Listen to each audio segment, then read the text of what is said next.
Hello အားလုံးပဲမင်္ဂလာပါရှင်ပေါ့နော်ကဲဒီနေ့မှာတော့ယမင်းစံဘာပြောပြမှာလဲဆိုတော့ဂျပန်ကိုသွားချင်ကြတယ်ပေါ့နော်ဂျပန်ကိုတော်တော်များများလာဖို့အတွက်သွားချင်ကြတဲ့လူငယ်တွေလူလက်ပန်းတွေအကုန်လုံးအတွက်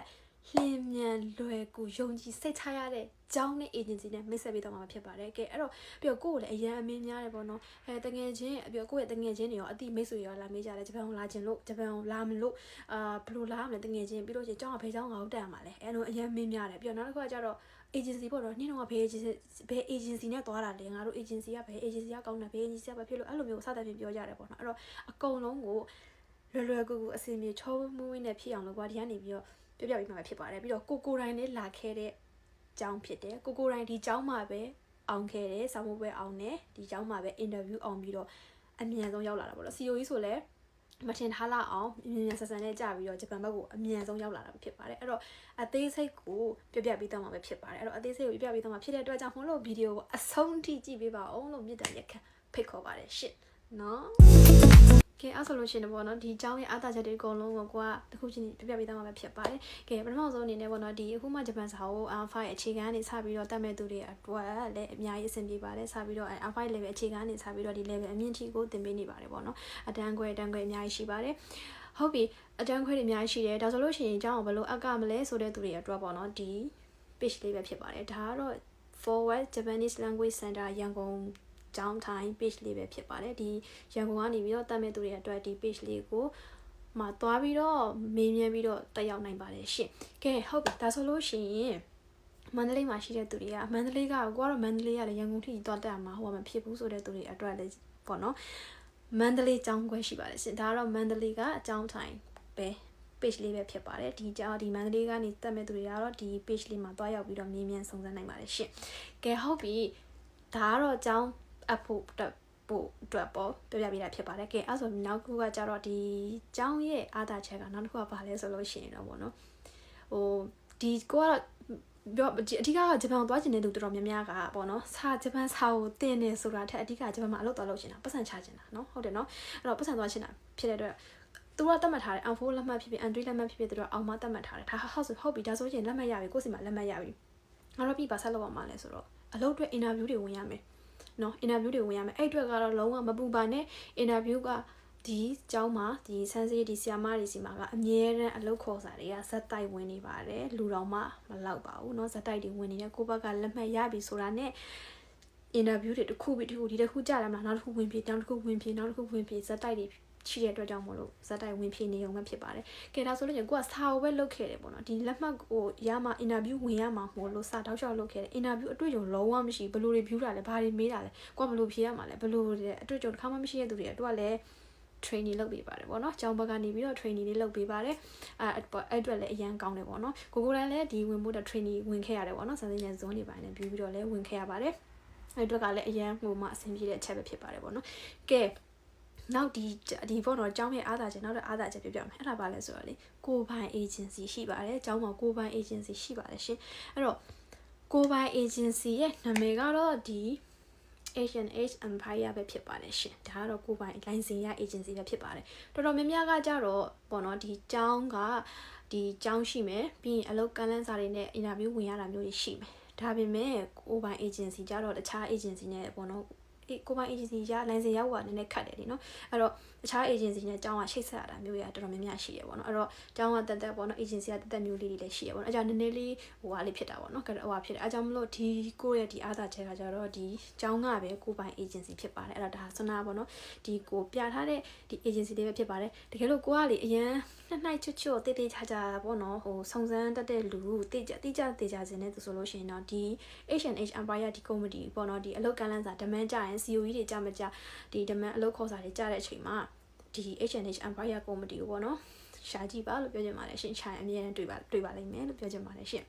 ်ဒါတော့သူအားသာချက်ပေါ့နော်ကဲနောက်ဆုံးတစ်ခုလေးအားသာချက်ကဘာလဲဆိုပြောပြအောင်မှသိလားအဲ့ဒါဘာလဲဆိုတော့ဂျပန်ဘက်မှာလည်းဒီကျောင်းကပဲ comedy ဒီ agency ကပဲ company အထိုင်ရှိပါတယ်ရှင်သူ့ရဲ့နာမည်လေးကတော့သူ့နာမည်နဲ့သူ့ရဲ့ page ကတော့ Kabushiki Kaisha Empire ပဲဖြစ်ပါတယ်ရှင်သူရဲ့ဒီဂျပန်ဘက်ကနာမည်ကတော့ Kabushiki Kaisha Company ပဲဖြစ်ပါတယ်ရှင်ပေါ့နော်အဲ့တော့ကိုကဂျပန်ဘက်ကိုရောက်လာပြီဟုတ်ပြီ interview တွေလည်းအောင်သွားပြီပေါ့နော်အကုန်လုံးဒီဂျပန်ဘက်ကိုရောက်လာပြီဆိုလို့ရှင်လေကိုရဲ့ရုံး company ကကိုလာခဲ့တဲ့ကျောင်းရဲ့ agency ကျောင်းရဲ့ ကုမ္ပဏီအထိုင်ဒီမှာရှိတဲ့အတွက်ကြောင့်မလို့တကယ်လို့အလုပ်မှာငန်းခွင်မှာတစုံတရာပြဿနာတွေကြီးကြီးမားအခုဖြစ်ခဲ့တယ်ဆိုရင်လည်းဒီကုမ္ပဏီမှာဒီကိုယ့်ရဲ့ဒီစမ်းစစ်ကြီးမှာပါစသဖြင့်ပေါ့နော်ဆွေးနွေးလို့ရတယ်တိုင်ပင်ဆွေးနွေးလို့ရပါတယ်လို့ပြောချင်ပါတယ်ရှင်ပေါ့နော်ဘာဖြစ်ကိုဒီဂျပန်မှာကိုမြန်မာကုမ္ပဏီကိုလာခဲ့တဲ့အကြောင်းမြန်မာကုမ္ပဏီအမှားကန်တစ်ခုလုံးရှိနေဆိုရင်ဘာပူသေးလဲပေါ့နော်ဘာလိုသေးလဲပေါ့နော်အဲ့လိုပြောချင်ပါတယ်အဲ့တော့အလုပ်ထဲမှာတစ်ခုပေါ့နော်အဆင်မပြေတာတွေပါညာဆိုလို့ရှိရင်လည်းစမ်းစစ်နဲ့တိုင်ပင်ပြီးတော့ဆွေးနွေးလို့ရပါတယ်လို့ပြောချင်ပါတယ်ရှင်အဲ့တော့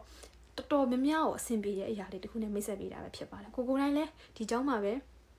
အင်တာဗျူးကျောင်းဆောင်မပဲအောင်ခဲ့တယ်ဒီကျောင်းမှာပဲအင်တာဗျူးအောင်ခဲ့တယ်ပေါ့နော်အဲ့တော့အင်တာဗျူးအောင်နေပြီးတော့မြန်တယ် COE ကြာတော့ကိုတော့မြန်တယ်3လလောက်နဲ့တန်းကြသွားတာ COE ခဏလေးနဲ့ကြာလာတယ်ကြာပြီးတော့ဒီလင်လက်မှတ်တွေပါဖျက်ပြီးမထင်တော့အဲ့လောက်မြန်လိမ့်မယ်လို့ရုပ်တရက်ကြီးတယ်အဲ့လိုမျိုးဆိုတော့တော်တော်မြန်တယ်ကိုအလှတော့မှာပေါ့နော်ကိုတော့တော်တော်မြန်တယ်ကိုရှေ့ကနေပြီးတော့အောင်ခဲ့တဲ့အမားတွေတောင်မှပဲကို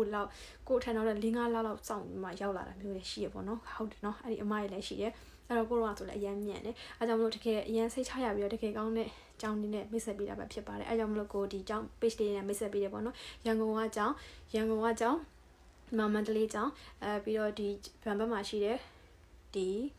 ခါပူရှိကီဒီကုမ္ပဏီအခုကကျတော့ license ရ agency ဖြစ်တဲ့အတွက်ကြောင့်မလို့သူရဲ့ agency page လေးပဲဖြစ်ပါတယ်အဲ့တော့ page လေးခုနဲ့ပဲ page လေးခုနဲ့မိတ်ဆက်ပေးတော့တာပဲဖြစ်ပါတယ်ပေါ့နော်အဲကြောင့်မလို့အခုမှစပြီးတော့လာမဲ့သူတွေဒါမှမဟုတ်လည်းပဲတဝက်တစ်ပြက်နဲ့ဒီကျွမ်းကျင်ဆောင်ပွဲမဖြစ်ရသေးဘူးတူကူတွေလည်းဖြစ်တူကူတွေအတန်းတက်ချင်တဲ့သူတွေအတွက်လည်းအကြောင်းနေမှာအတန်းနေရှိပါတယ်လို့ပြောချင်ပါတယ်ရှင်အဲ့တော့ဂျပန်လည်းရောက်ပြီးတော့ founder Sensei ကပြောချင်တာစကားမဆက်ပေါ့နော်ဒီ founder Sensei ကလည်းလူငယ်ပဲဖြစ်ပါတယ်လူငယ်ပေါ့နော်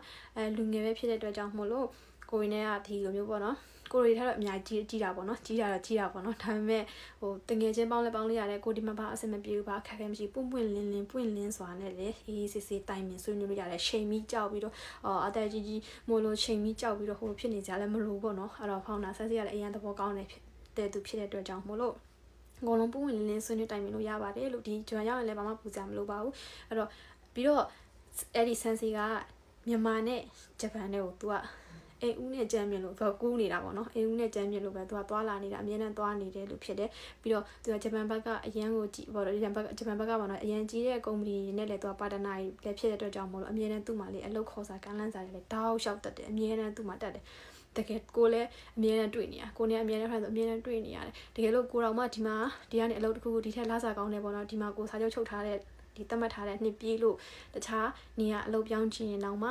စစသမီးကတော့ဒီထက်လာစားဘလောက်ပိုကောင်းတဲ့နေရာကိုပြောင်းချင်လို့ဆိုတာနဲ့ချိတ်ဆက်ပြီးသားပဲဒီလားကိုဘကဒီနောက်လောက်တစ်ခုပြောင်းဖို့အတွက်လာစားပိုကောင်းဖို့အတွက်ဒီ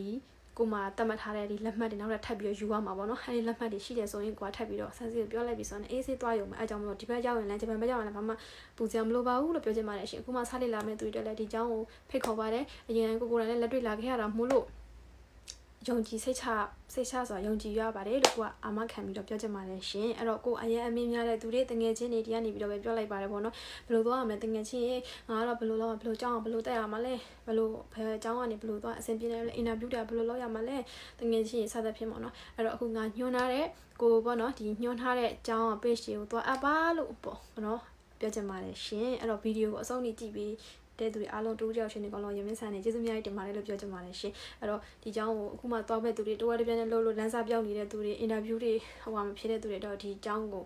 ညွှန်ပါတယ်လို့ပြောချင်ပါတယ်ရှင်ကိုပိုင်ဖွင့်ထားတဲ့เจ้าကိုပိုင် agency ဂျပန်မှာကိုပိုင်ကုမ္ပဏီထောင်ထားတဲ့စိတ်ချရဆုံး For West Japanese Language Center ကိုညွှန်ချင်ပါတယ်လို့ပြောချင်ပါတယ်ရှင်ကျေးဇူးများတင်ပါတယ်